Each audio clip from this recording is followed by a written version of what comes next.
You're 72 years old, in a hospital bed, unable to speak, and you hear your own son tell the doctor, stop the treatment. What would you do? I did it. For 14 days I played the role of being in a coma. George came every day saying my mother's condition is bad, let her not suffer. Doctors prepared a fake death certificate. George organized a funeral, and on the day of the funeral, from inside the coffin I said, good morning, son, you couldn't kill me. My name is Helen Carter. I'm 72 years old, and 3 weeks ago I experienced the most terrifying moment of my life. I heard my own son trying to kill me. But let me start from the beginning. It all started that September morning. While preparing breakfast in the kitchen, I felt a sudden pain in my chest. My left arm went numb. I couldn't breathe. I tried to reach for the phone, but I fell. My neighbor, Mr. Peterson, heard the sound of glass and came. He called the ambulance. I don't remember what happened next, just fragments. Ambulance siren, white ceiling lights, doctors shouting, the words heart attack. When I woke up, or thought I woke up, I was in a hospital room.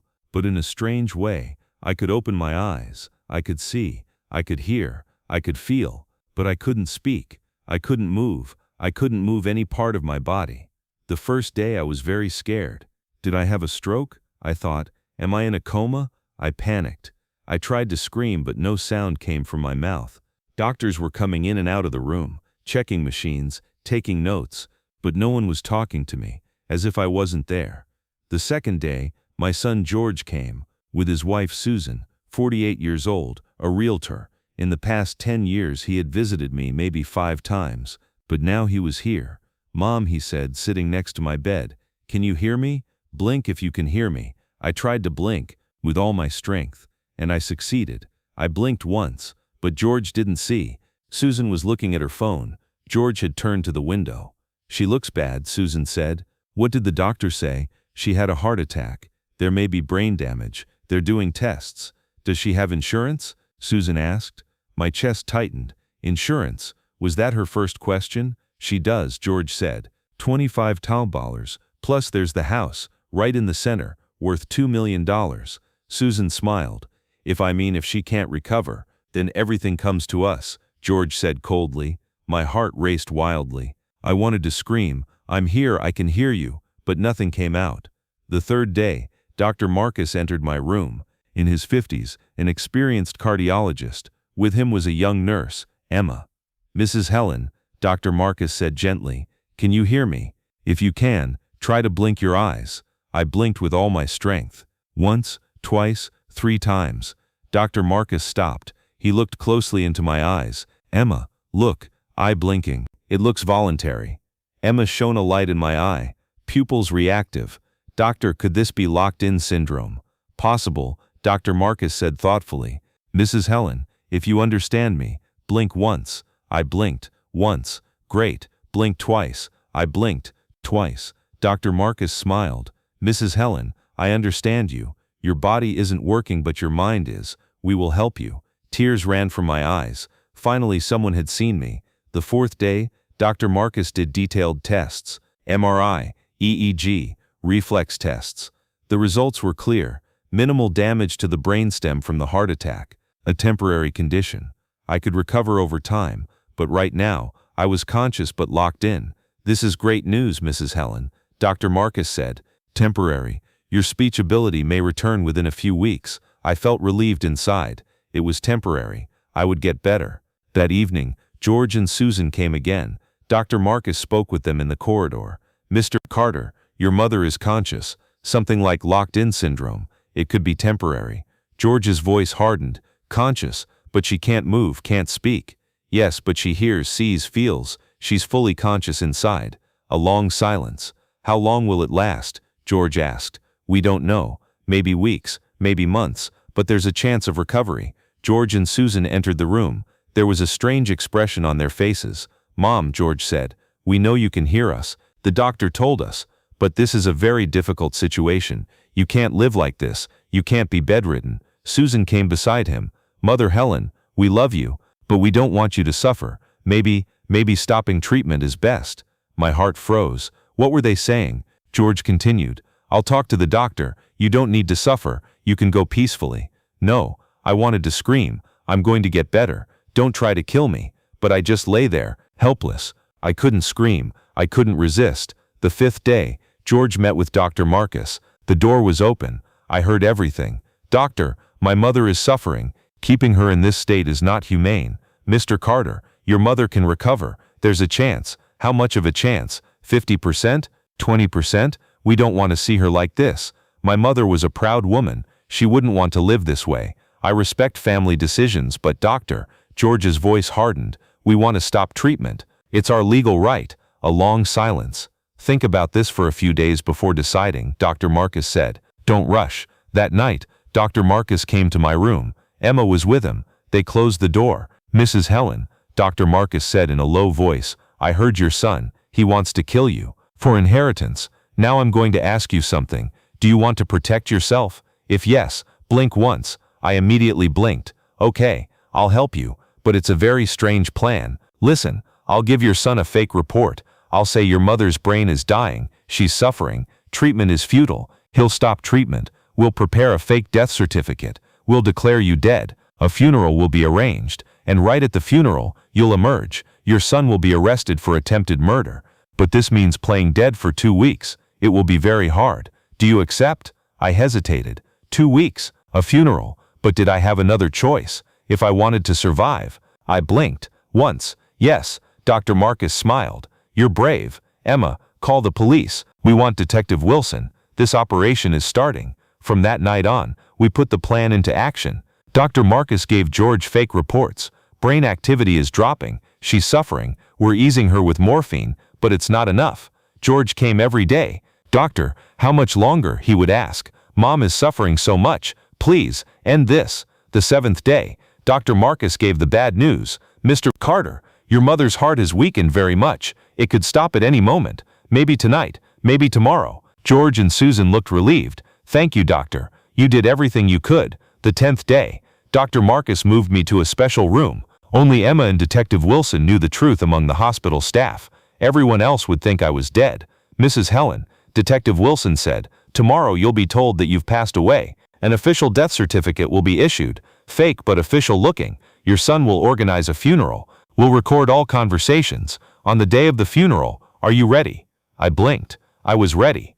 The 11th day, George received a phone call from Dr. Marcus. "Mr. Carter, I'm sorry. Your mother passed away 10 minutes ago. Her heart stopped. We tried everything but..." I heard George's voice on the phone. "I understand. Thank you, doctor." There was no sadness in his voice. There was relief. An hour later, he came to the hospital. "I want to see mother," he said. Dr. Marcus took him to a room called morgue. Actually, I was in the special room, my eyes closed, lying motionless. A perfect dead roll. George came to me. He looked at my face. There was no emotion in his eyes. "Rest in peace, Mom," he said in a monotone voice. Then he turned to Susan. "Let's go. We need to handle the funeral arrangements, quickly." When they left the room, I opened my eyes. Emma was beside me. "Incredible acting, Mrs. Helen," she said with a smile. "You really look dead." The 14th day was the funeral day. George had rented a funeral home, the cheapest package. Mom was a modest woman, he had explained. But the real reason was to save money. In the morning, Emma and Detective Wilson prepared me. They dressed me in a black dress, did my makeup. I needed to look dead. "Mrs. Helen," Detective Wilson said, "we'll put you in the coffin. Keep breathing, but very slowly. At the funeral, right when everyone says amen, sit up, speak. At that moment, George will confess, because he'll be in shock." I lay in the coffin. For the first time in 2 weeks, I was trying to move. My fingers moved a little. My arm lifted a little. Dr. Marcus was right. I was recovering. And just in time. The funeral home was quiet. They carried my coffin into the hall. The lid was half open. Few people had come. George, Susan, a few neighbors, Mr. Peterson. The priest began to speak. "Today we bid farewell to Helen Carter. She lived 72 years. She was a peaceful woman." George was sitting in the front row. There was an artificial sadness expression on his face. Susan was holding his hand, but her eyes were constantly on her phone. The priest continued. "We offer condolences to Helen's family. Her son George loved his mother very much." I laughed inside. Then the priest read the final prayer. "Grant peace to her soul, O Lord." Everyone, "Amen." Right at that moment I moved. First my fingers, then my hands, then my arms, and I sat up. I sat up in the coffin. I opened my eyes. I looked at the hall. Everyone froze. The priest dropped his book. Mr. Peterson shouted, "Oh my God!" A woman fainted. George's face went white. What's happening?" he stammered. I turned in the coffin. I swung my legs. It was very hard. I had been motionless for 2 weeks, but I succeeded. I got out of the coffin. I walked step by step toward George. "Good morning, son," I said. My voice was hoarse but clear. Surprised. George's mouth hung open. "Mom, but was I dead?" "No, George, I was just listening. I heard everything. You said stop the treatment. You said let her not suffer. But the real reason was inheritance, wasn't it?" Susan jumped up. "This is impossible. You died. There's a death certificate." "A fake death certificate," I said. Detective Wilson entered the hall, in his uniform. 2 more police officers were with him. "Mr. George Carter," Detective Wilson said, "you're under arrest for attempted murder and fraud." George's legs trembled. "Attempted murder? Just what, George?" I shouted. "Just tried to kill me. Told the doctors stop treatment. I could have recovered. The doctor said so. But you couldn't wait, could you? For the inheritance." "Mom, were you thirsty, George?" I asked. "For 14 days lying there, I waited for you to come. I thought maybe today he'll apologize. Maybe today he'll say I want you to get better, Mom. But no. You just asked when will she die." The police handcuffed George. Susan was also arrested for conspiracy. The other people in the funeral hall were in shock. Mr. Peterson came to me, crying. "Helen, thank God you're really okay." "I'm okay, Peterson," I said with a smile, "and now I'm even better." When the court day came, the whole town was in the hall. George's lawyer tried to defend. My client only didn't want his mother to suffer. He had good intentions. The prosecutor stood up. Good intentions. Mr. Carter knew his mother could recover. The doctor had said so. But he wanted to stop treatment. Why? Because he wanted $250,000 insurance money and a $2 million house. Detective Wilson presented the recordings. George and Susan's conversations in the hospital corridor. "When will the insurance pay? When can we move into the house? Let the funeral be cheap. Let's not waste the money." The judge turned to George. "Mr. Carter, you tried to kill your mother. You tried to end the life of a conscious woman. This is no different from murder." George bowed his head. "I'm sorry," he said, but no one believed him. The judge gave his verdict. George 15 years in prison for attempted murder. Susan 5 years for conspiracy. As I left the courthouse, George looked at me one last time. "Mom, I'm really sorry. I lost my mind for money." "George," I said sadly, "I'm your mother. I would have given you everything. If you had come and said, 'Mom, I need money,' I would have given it. But you chose to kill me, and that is unforgivable. Now I'm 73 years old. I've fully recovered. I can speak. I can walk. I'm alive. Dr. Marcus was right. It was temporary. Mr. Peterson is still my best neighbor. We have tea every day. I tell my story, how I played the dead role, how I emerged from the coffin, and most importantly, I now provide awareness education to the elderly about unwanted treatment. I organize conferences. Know your patient rights. If someone says she's suffering, let's stop. Question it. Maybe you can recover. Maybe they're just impatient." One day a young woman approached me. "Mrs. Carter, you're a hero. My mother was in the hospital too. My brother said let's stop treatment. I heard your story and called the hospital. My mother was recovering. Thank you." My eyes filled. "Thanks isn't to me, dear. To your aunt. She protected herself. And to Dr. Marcus. Every week I visit Dr. Marcus. He's now my best friend. Emma still works at the hospital. You know, Helen, Dr. Marcus said one day, 'You're the bravest patient I've seen in my 30-year career. You played dead for 2 weeks. Incredible. What was the alternative?' I said, 'Actually die.' That night when I got home, I looked at my husband Robert's photograph. I had lost him 10 years ago. 'Robert,' I said to him, 'our son tried to kill me. What would you have done if you knew?' I knew the answer. Robert would say, 'Helen, protect yourself, always.' And I did, with courage, intelligence, and a little help from Dr. Marcus.